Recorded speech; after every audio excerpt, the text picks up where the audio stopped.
Օրերս հրապարակվեց ԵԱՀԿ-ի ժողովրդավարական հաստատությունների եւ մարդու իրավունքների գրասենյակի ամփոփիչ եզրակացությունը, հայտարարությունը հայաստանյան խորհրդարանական ընտրությունների վերաբերյալ, որքանով է արտացոլված մեր իրականությունն այս զեկույցում։ Զեկույցը հստակ արտահայտելով հայաստանյան ընտրությունների իսկական բնույթը, իր մեջ պարունակում է քննադատություն իշխանությունների հասցեին եւ խիստ քննադատություն։ Առավել եւս, որ հարկավոր է ավելի շատ ուշադրություն դարձնել ոչ միայն զեկույցի վրա,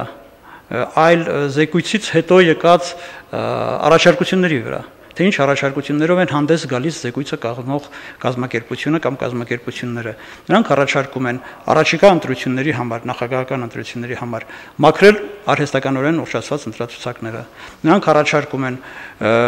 ընտրակաշառքը քրեականացնող ինչ-որ նորմեր մտցնել։ Պարոն Հարությունյան, այդպիսի ցուցումների պակաս նախորդ տարիներին ու նախորդ ընտրություններից հետո էլ չի եղել։ Ես կխնդրեի ամփոփենք վերջին տարիների նմանատիպ կառույցների զեկույցները։ Մեր ժողովուրդը բոլորովին վատը չի, ֆրանսիացիներից կամ բելգիացիներից։ Բացարձակապես վատը չի եւ շատ դեպքերում նույնիսկ կարող է եւ լավն է։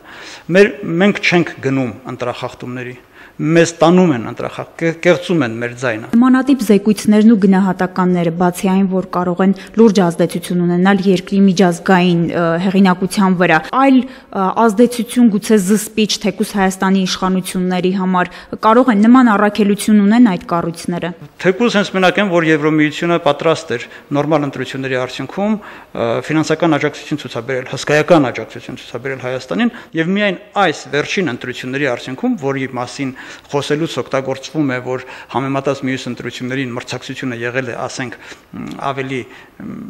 եվրոպական չափորոշիչներին մոտ, միայն այդ միակ քայլը բավարար չի, որպեսզի եվրոպացի ընտրությունները գնահատեն դրական եւ դրանից ելնելով փորձեն մեզ աջակցել, դրանից ելնելով փորձեն մեզ ֆինանսական ներարկում կատարել, դրանից ելնելով փորձեն մեզ օգնել, որպեսզի ել ավելի լավ ընտրություններ կատարենք։ Նրանք թողնում են այդ խնդիրը մեր վրա, մեր իշխանությունների վրա։ Չի կարող գալ եվրոպացի դիտորդը կամ դիվանագետը Հայաստանում ընտրություններ կազմակերպել։ Այդ իշխանավորը պետք է հասկանա մի շատ պարզ բան, որ եթե մենք շարունակում ենք այս կերպ ընտրություններ կազմակերպել,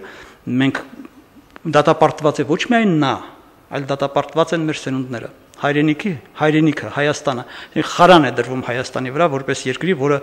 ընտրություններ չի կարողանում անցկացնել, խարան է դրվում ժողովրդի վրա, որպես ժողովրդի, որը ընտրակաշառքով է վերցնելով է զբաղված եւ ասենք երազում է, որ ընտրություն գա, որ 5000 դրամ փող վաստակի։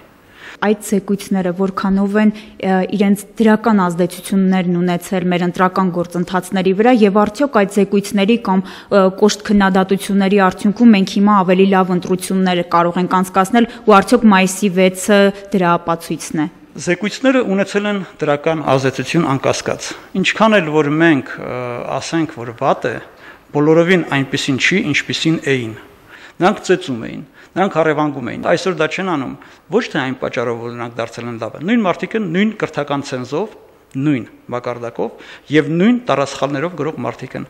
Նրանք չեն փոխվել, բայց փոխվել է միջավայրը։